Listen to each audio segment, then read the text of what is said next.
So I know we usually focus on food photography around here, but we're going to take a little detour today and focus on product photography because it's absolutely related.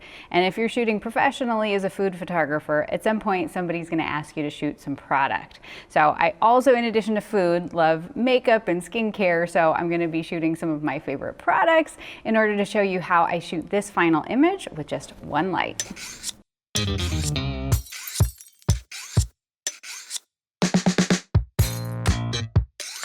What's shakin' bacon? I'm Joni Simon. Welcome to my studio. This is where I do food photography, and the goal here is to improve your food photography skills so you feel confident behind the camera. Like I said, today we are shooting this particular setup of these skincare products. I selected these particular ones because people on Instagram frequently are asking me what are some of my favorite skincare products. So these are like my ride or dies, my absolute favorites, and I thought what better way to show them off than in a great product shot. So this is pretty simple in terms of like the propping and otherwise the setup of it. So you see that white sweep that I have, which there's lots of different resources out there for white sweeps. You can absolutely go get yourself some butcher paper and that works, but I like this one. I recently purchased this. It's PVC material, so it's a bit more rigid, but it's got a nice bend to it, but it really cleans up nicely, which especially if you're shooting food products or there's some sort of spills or other things like that, it cleans up really nicely. So I'll be sure to link that as well as everything that I'm talking about here today in the description box below. And I've just got that set up on a surface that's on top of two sawhorses. If you've missed my video all about tables,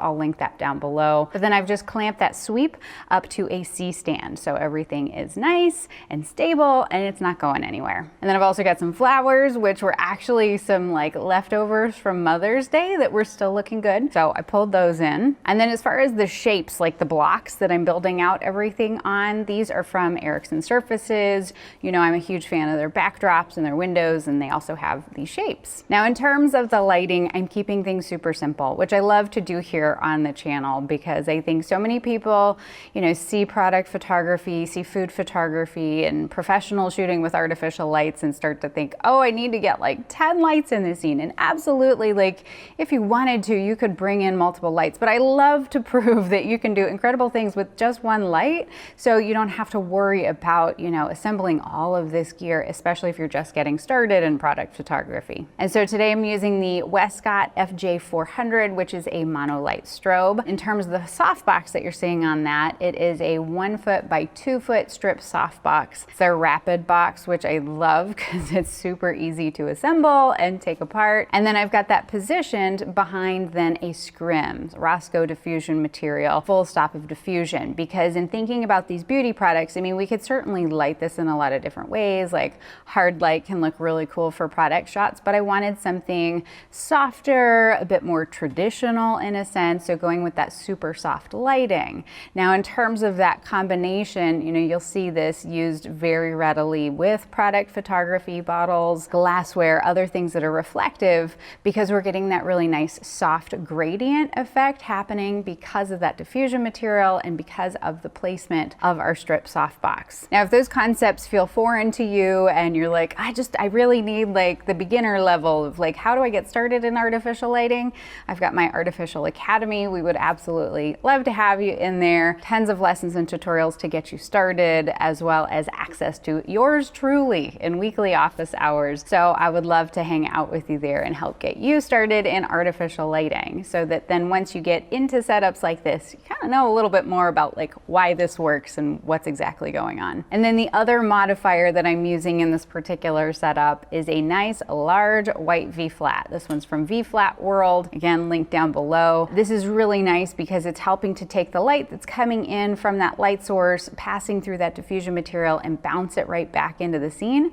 But because it's a really large V-flat, it gives us really nice soft bounced light right back into the scene and really nice clean reflections. So again, you'll see this. We're gonna go ahead and jump into capture one, and I'm gonna walk you shot by shot through each of the decisions I made and the modifications I made to get to the final image. All right, so here's my first test shot. As you can see, it's underexposed, out of focus, but doesn't matter. We just want to establish a baseline here. And at this point in the process, I'm really thinking about the composition of this scene and then also the placement of the products relative to the light. Because I do have the limitation in this situation that I'm only working with one light. So yes, I'm going to have the V flat to pull in and I'm going to be able to manipulate the light, but I'm still going to want to strategically place the products in such a way that the light hits them so that we can see each of the individual products, but then also from a composition standpoint that there's enough visual interest, that there's levels and a sense of balance and harmony so that we can see this as like a collective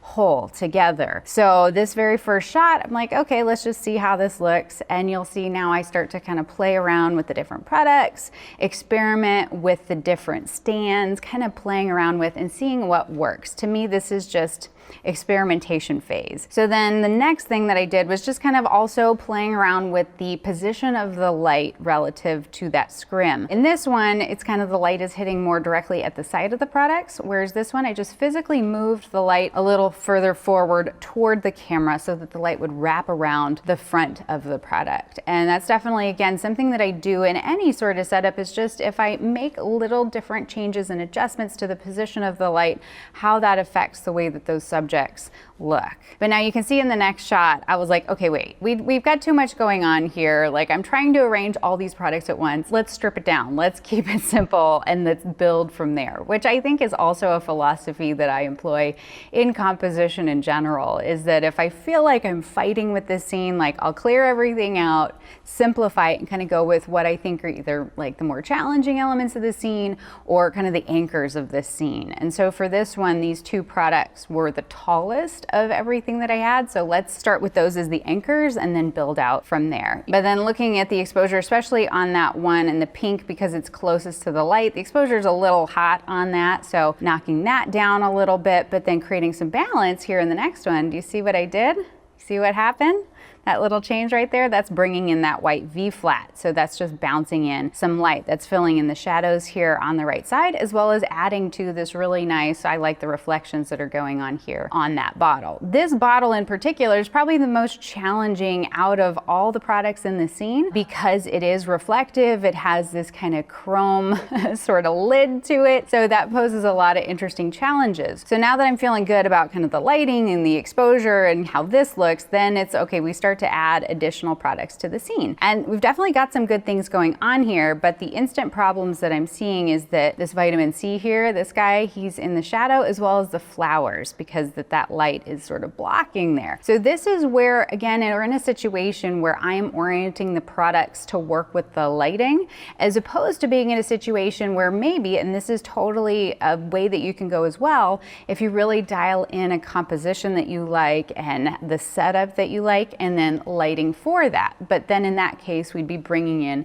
additional lights. So, you know, maybe bringing in some sort of spotlight or something with a snoot so that we could light just specifically that product. So, you know, when you see product photo shoots that have like a bunch of lights going on, that's what they're doing. So it's just a different approach. But in this case, again, I'm really trying to position all the products, understanding that one main light source and then the bounce coming in from the opposite side are really all I have to work with. So next up, you can see, okay, we're just kind of taking it back and forth, right? It's like building it up, taking it down, build it 2 steps forward, 1 step back. And then you can see, you know, just making some minor tweaks and adjustments. The positioning, again, we're ending up with a lot of shadow here on the vitamin C. But one of the things that in sort of just slightly tilting this bottle over here is that we get some of the highlights picking up the reflection because this is a metallic print here. So I was being strategic about kind of the direction that was facing so it could reflect back that label for us. So then next you can see I've pulled in like these additional blossoms. I'm kind of playing around with that. I'm still not totally sold with the composition and the lighting. I haven't pulled in all the products, but I do think it's so helpful just to kind of play around with things and experiment. Like that is always my MO on most shoots, is we just got to play around a little bit. So now we're kind of getting into something different. You can see how I've switched out out the blocks here because I was running into this problem that I wanted to add the additional products, but I needed a little bit more height at the back of the scene in order to incorporate more products, that this just wasn't working in terms of really being able to fill out more in the scene. And so you can see I've just switched out that little round block. I've brought in then a rectangular block. So that allows me then to elevate that purple container and then add in the additional Dermalogica there on the right side. And now we're getting a little bit closer, and also just sort of like looking at the composition of those flowers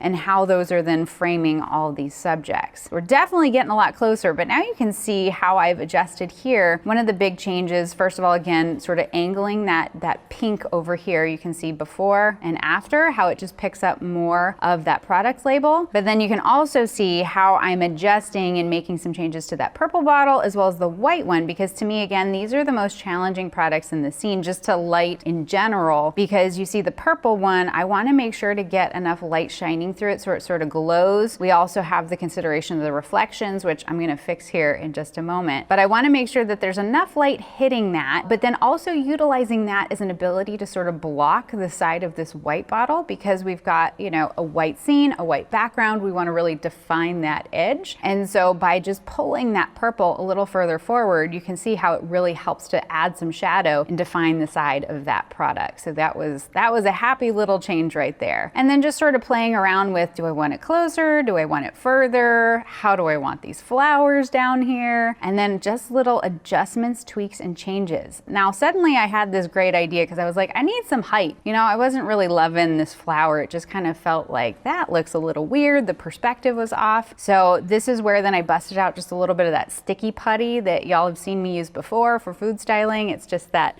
museum wax or the museum putty. I just put a little bit on the flower and it just rested so nicely right there on that pink bottle. So we're definitely super close at this point. Like, I really like the composition and how we can see each of the products individually, but that collectively they all work together. The depth of field looks right on. We're at F10 and I can, you know, double check this is in focus, and then this one further back, that's in focus as well. So that's looking good. But now we just have some like little minor tweaks to fix here. So the very first one is just, you see how we move from this to this one, just physically bringing that vitamin C bottle and that flower that's out here on the side, just bringing them a little further forward helps more light to hit them, because we know that light source coming in from the left. If I just pull it a little further forward so that it's not being blocked as much by this pink bottle over here. So then we go to the next shot and nice, we've got just a little bit more light coming into those products. So the adjustment that I made here was just physically moving that light just a little bit closer to me. So again, it was sort of hitting more directly to the side. So physically just moving that light further forward so it's more towards the front of the scrim. And then we can see I'm just kind of messing around again with placement, adjustments, and then we can see just another adjustment, a little tweak if we go to the before and after.